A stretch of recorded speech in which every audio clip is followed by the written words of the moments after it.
Warm welcome. You're watching To The Point. I'm Preeti Chaudhary. Till now, in this country, we don't really have a definite definition of what really love jihad means. This was a question which was posed on the floor of the parliament where the central government was concerned. And the central government, the MOS home at that point of time, said that there are no recorded cases of love jihad by any central agency. He also says that there is no purview or a definition of love jihad in the law where India is concerned. Despite of that, within 1 month, viewers, 5 states have decided to come up with very strong, stringent laws against love jihad. Well, what does that really mean? There is one part which says that this is all a political ploy to communalize interfaith marriages and to possibly build political capital on it. Then there is the other which says that this is the reality of New India. You need these laws. Which is it?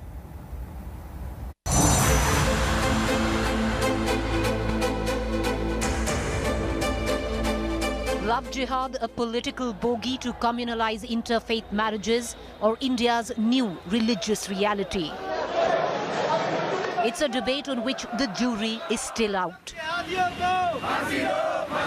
However, the state of Madhya Pradesh has become the 5th BJP-ruled state in the last 1 month to promise a strict law against it. A term which till now has no real legal definition, but loosely been defined as cases of Muslim men inducing Hindu girls for marriage and conversion of their religion. The Madhya Pradesh government promises to bring a bill in the next assembly session that proposes to make love jihad a non-bailable offence with 5 years imprisonment for offenders, where forcible marriages and conversions will be punishable and faith conversion post-marriage will only clear the legal purview if the district magistrate is notified a month in advance. बहकावा, fraud, बलपूर्वक शादी और धर्मांतरण कराने पर 5 साल का कठोर कारावास इस अधिनियम में हम रख रहे हैं। यह अपराध संज्ञेय, कॉग्निजेबल तथा गैर जमानती इसे घोषित करें। इसी तरह से प्रलोभन, बलपूर्वक, फ्रॉड तथा बहकावे में धर्मांतरण के लिए किए गए विवाह को नल एंड वॉइड घोषित किए जाने का भी प्रावधान इसमें हम कर रहे हैं। ये सब भटकाने वाली क्रिया है इनकी भारतीय जनता पार्टी की और उनकी सरकार की, क्योंकि कुछ काम तो कर नहीं पा रहे हैं। सरकार है बैंकरप्ट और जो विकास के काम है वो सब बंद हो गए हैं। महंगाई इस समय 2014 के बाद सबसे हाईएस्ट पे है। After Uttar Pradesh, Karnataka, Assam, Madhya Pradesh will be now the 5th BJP-run state to look at a stringent law against a term that really has no legal definition yet.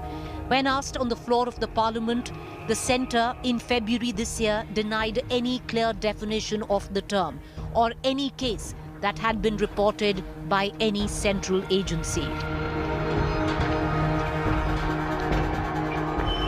Looking to give legal sanctity to prosecute cases of alleged love jihad and forming laws that are non-bailable with 5-year imprisonment has sparked now a huge social, cultural and a political debate.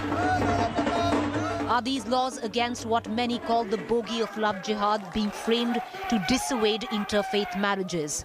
Or is this the grim reality of New India? Bureau Report, India Today. So which is it? Is this being politically leveraged in terms of a law? 5 states in 1 month have decided to make a law on this. Or is this the grim reality? Well, that's what we are talking about this evening on To The Point. Joining me is Geeta Bhatt. She's an academician, and I have Brinda Dige, social activist. Ms. Bhatt, in February this year, a question was asked on the floor of the parliament whether there was a legal definition of what love jihad means and have there been a chronology of recorded cases by any central agency. The MOS home got up and said, no, there is no legal definition, that there is no definition right now of what really love jihad means. And second, ma'am, he said that till now no central agency has actually recorded any case of love jihad.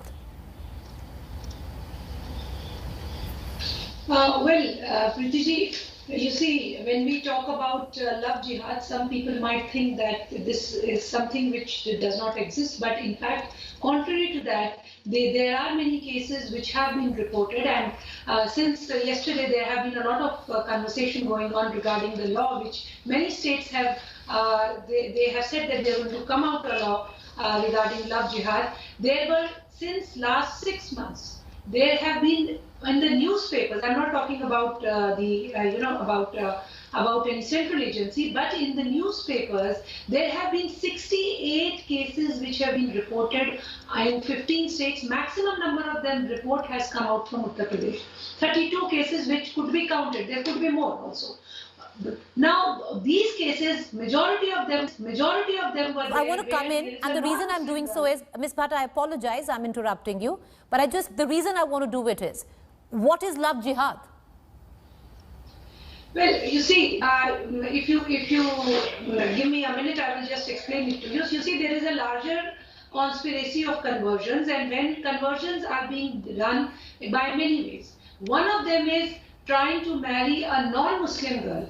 You know, largely, most of the cases which have been reported, they have been those where a non-Muslim girl has been convinced, and at most of the time where there has been an impersonation by the man posing being of the similar faith, or that of the girl, and then marrying, and later on she comes to know that the person does not belong to her religion, or otherwise marrying the person, and after marriage she is being forced to change her religion. Now, this is something which has been reported, and it is something which has been existing, and we're now doing basically the ideas of conversion, and hence change in demography. That is what is the target is. Because Madam, tell me one thing. Keeping everything away, and I'll also bring in your co-panelists, Brinda Adige, and all of this. If a woman of age, legally of age, decides to change her religion for love, for marriage of her own will, is that love jihad? Not at all. We are in a free country. We are the largest democracy, and every individual, every adult has a right to marry, irrespective of caste, community, and faith. There is no doubt about it. But what about the cases where a girl, if you allow me, then I would like to, one celebrity case that I would like to tell is of Tara Shahdev, who was a well-known, sports person, who's from Ranchi, and she was on the same pretext married a person, someone who was a very well-established person, someone with a background, well-educated, and she married a person who portrayed himself as Ranjit, and later on it was found out that he was a Muslim, and she was being forced to convert. She had to go file an FIR, and the person was also arrested. But these kind of cases, this is one of the cases. Similarly, there is one model in 2017. Do we need, Geeta Bhatt, she has come out on record and said that she... Geeta Bhatt, you've given your examples. I want to bring in Brinda Adige right now, and I'm going to come back to you on it. Do we need laws such as based exactly on what the dowry laws of the 80s was? Because if Madhya Pradesh has its will, then by the end of this assembly session, a bill will be passed where there is a law which will come into play where anyone accused of love jihad will go in for prison for 5 years, and it's a non-bailable offense, pretty much mirroring what the dowry laws were made in 80s. Is that fair? But I'll come back to it. I want to go to Brinda Adige right now and bring her into this conversation. Brinda Adige, Geeta Bhatt says it's a free country. A woman of her own volition, of age, decides to marry somebody, changes her religion, it's okay. But those who've been coerced, fooled into this is the law for them. See, what we need to understand over here is there are already laws prevalent in our country. If anybody has been fraudulently or through allurement or through coercion, whatever, these kind of things, there are laws and there is punishment also available for them. I think what is coming out of the so-called love jihad laws is women's agencies continuously telling that a woman who is a major as per law does not, cannot, must not make this choice of an interfaith marriage. Now you look at interfaith marriage, and we already have the Special Marriage Act. And this act is very stringent when it talks about interfaith marriage, where it does not ask for any of them to be converted. or even if they convert, it does not really talk about it. But it says a month's notice must be given and prominently displayed at the registrar's office or whichever is the court that is over there in the city or in the district. And 1 month notice for objections to be filed by anybody.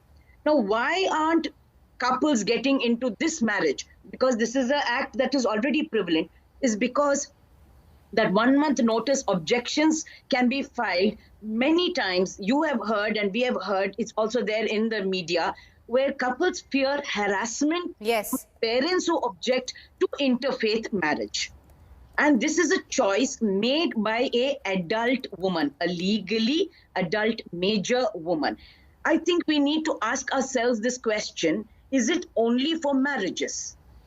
Is it only a woman who might be converting herself to get married? Or is it also a Hindu boy who may be forced to get married to a Muslim girl and convert it?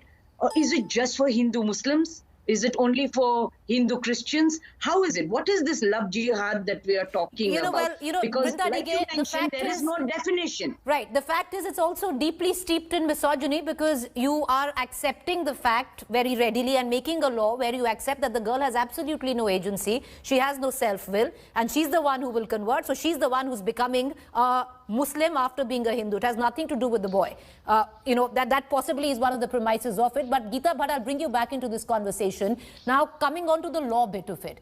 There is already a law. There are multiple laws. The Special Marriage Act pretty much protects anyone who's exploited under it. Why require a special law which is as stringent, where there is absolutely no bail given, where if someone is seen to assist somebody convert, they are also jailed for 5 years?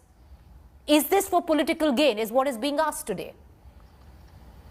Well, I don't think so. In fact, contrary to that, what Brindaji also raised, it is not just about Hindu girls. If you look at, even the Bishop Council, Catholics Bishop Council, they have come out officially on record talking about, showing their concern about love jihad and giving a list of girls, Christian girls who have been married and converted into Islam, and rather they have even gone out and saying that there is also an ISIS connection to it. In fact, they have even come out and said that the secular political parties at least need to accept the existence of love jihad. Even the Syro Malabar Church has come out with an official statement. So much so, Achyutanandan, when he was the Chief Minister of Kerala, he had given a statement where he talked about love jihad and said that organizations like Popular Front of India, they are using money and marriages for converting Kerala into a Muslim majority state.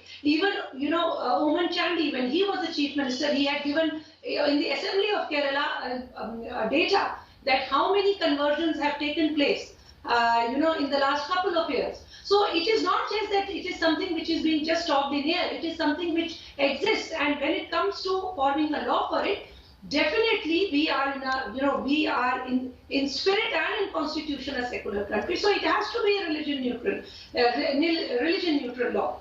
That is for sure. Now the point is that when there are so many organizations, and mostly the girls which have been reported are non-Muslim girls. They could be Christian, they could be Hindu girls, but the idea is not about forcing or trying to control the lives of girls, but rather than protecting them from such cases where they are gullible, maybe they are not so aware about it. So for example, I just came across in Varanasi a girl named Pooja Patel. She had married intentionally knowing a man, knowing that he belongs to the other faith, but later on she was so much harassed to convert that she committed suicide. And there are a number of such cases. Stay with me. It is just they do not Geeta make Bhatt, it to stay with national me. daily. Brinda Dighe, with what Geeta Bhatt says is that, women, especially because in this country they've been subjugated, they've been exploited. We've had laws where the dowry law to protect women. This law will also protect women. Well, I don't think so. Because if you look at the dowry law also, it came out in good faith and it's still there in good faith. But we have seen that professionals I would like to place on record over here, it is either it's not the girl itself. Many times the lawyers and the girl's family have used that law or abused that law, and then the girl has suffered most. What we want to ask here is, we already have these laws.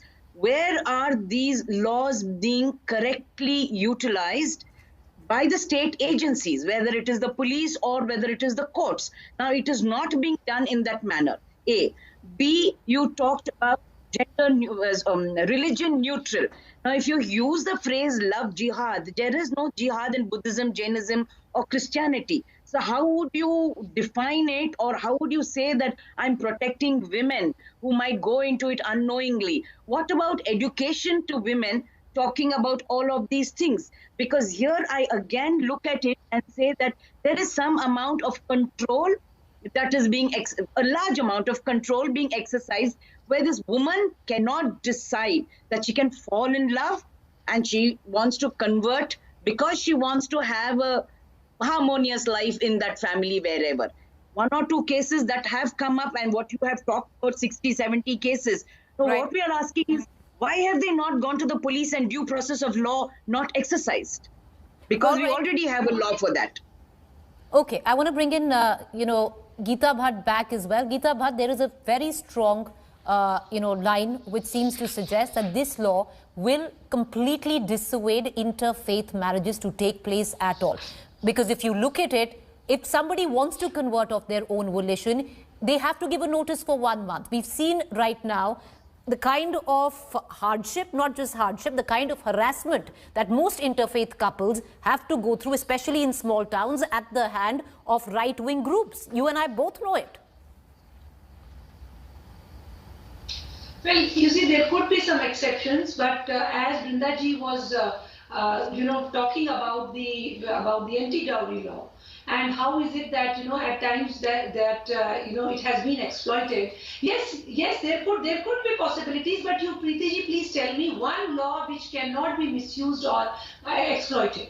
Every law which has been made, if it is not well intended, then there is a possibility of its exploitation, including Madam, the very premise, Geeta Bhatt, the very premise, if we go back, and I'll remind you, the very premise of love jihad, pretty much the term was coined during 2018 in the case of Hadia, where it was said that Hadia had gone ahead and was forced into conversion. Something the courts even had to say she did it of her own volition.